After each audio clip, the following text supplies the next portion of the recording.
Yeah, Jared, we just got done talking to Coach Smart. He mentioned your numbers, some of your metrics, your athletic metrics. He said some of your numbers are faster than even some of the defensive backs.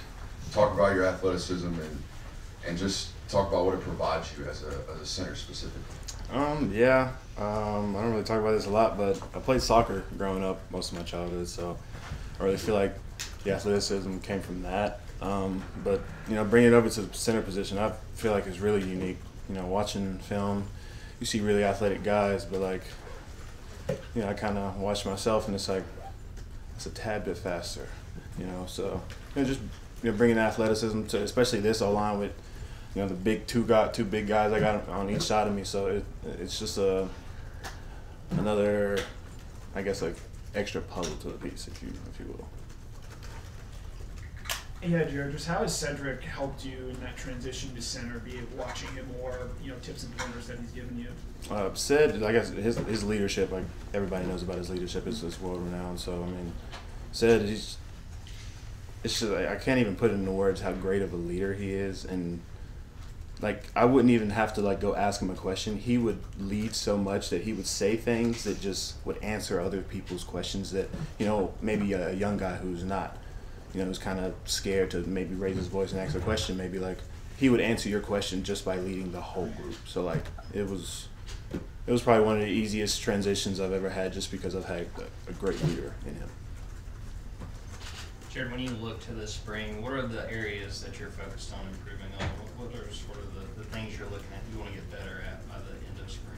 I'd definitely say two things. One thing for sure is leadership. I would say that I'm a guy that tries and leads by example, but I know that at the center position, the vocal part of it really needs to come about.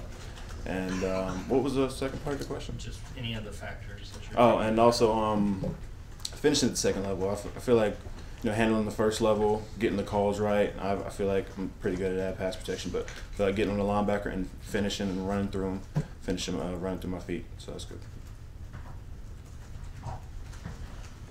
Has Coach ever had to tell you to slow down, work the first level before you get to the second level? Yes. I remember when I first started going to center, I was always just trying to get to the linebacker. He would always say work first level first to second level.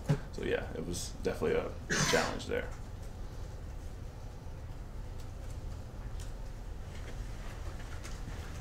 Kirby talked about you bringing your own spin on leadership to this offensive line, being in the middle. Just what do you think your own spin on leadership is? Not really a loud voice, but pull to the side and kind of talk to.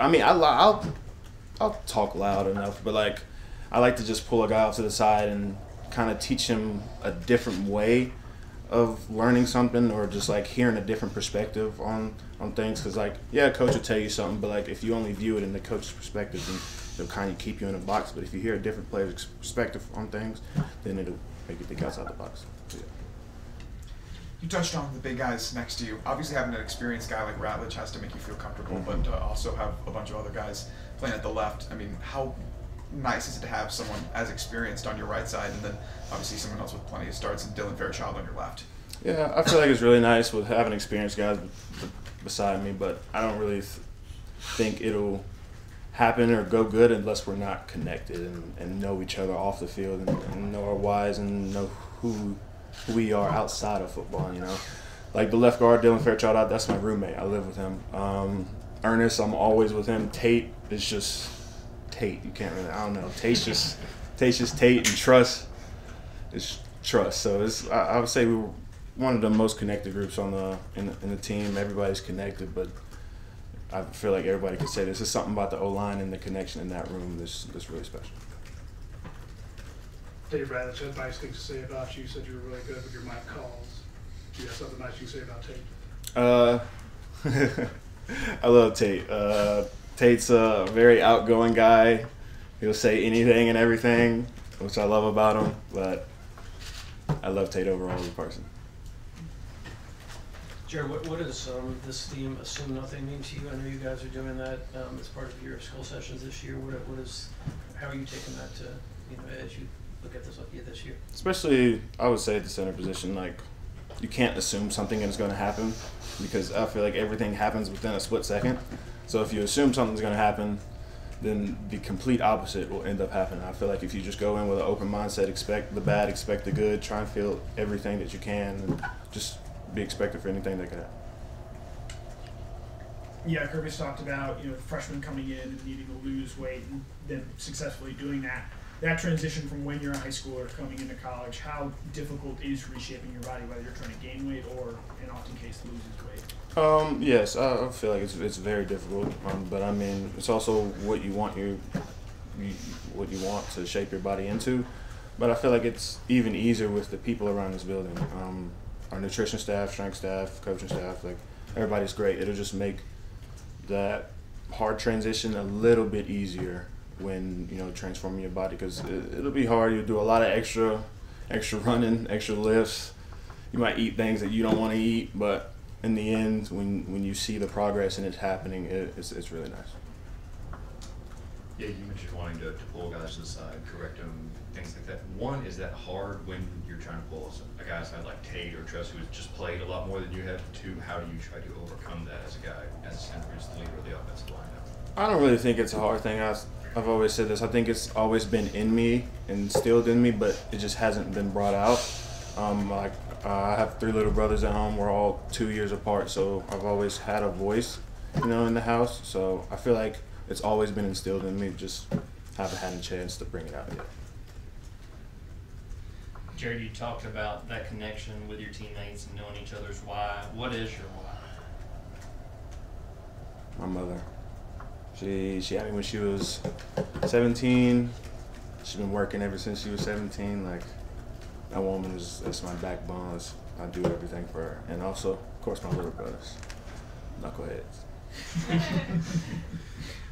Jared, obviously you've gotten to snap to Carson plenty of times in the past, but what about this training camp so far has been different? Has there been a certain, excitement around the fact that you're going to be snapping to him all season now, or has anything been different between you two?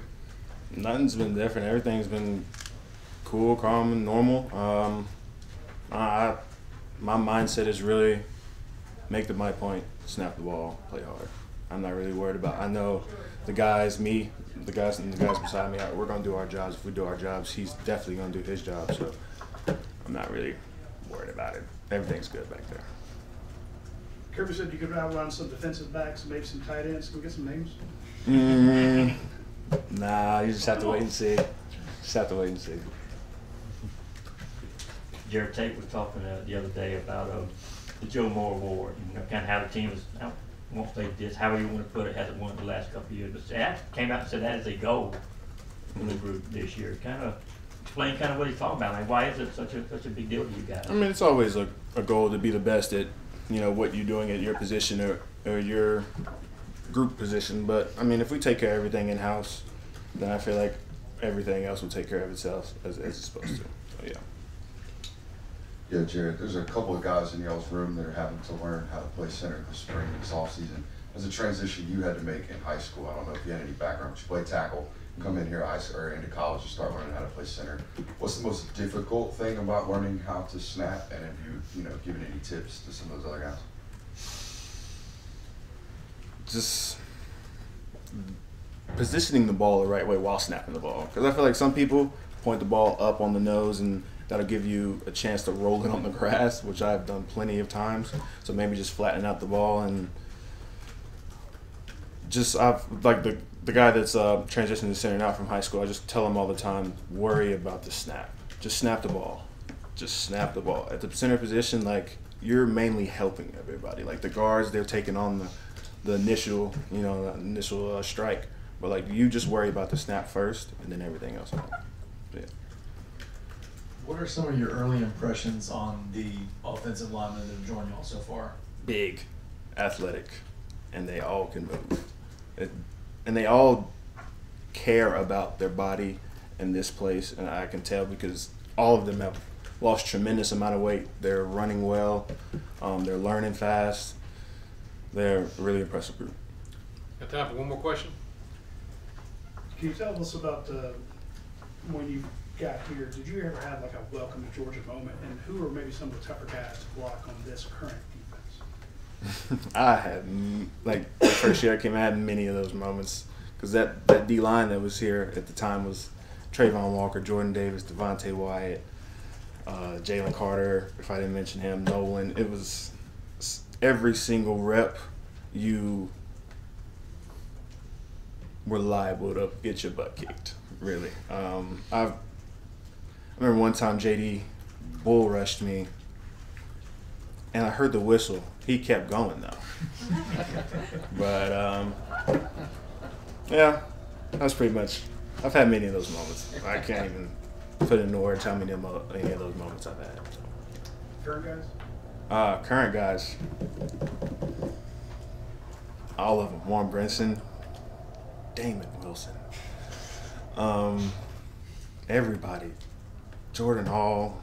They're all just so athletic, fast, and it's just like, and it tests my quickness. Yeah, y'all hear about my quickness, but they're very quick too. So it, tests me, and it's really fun.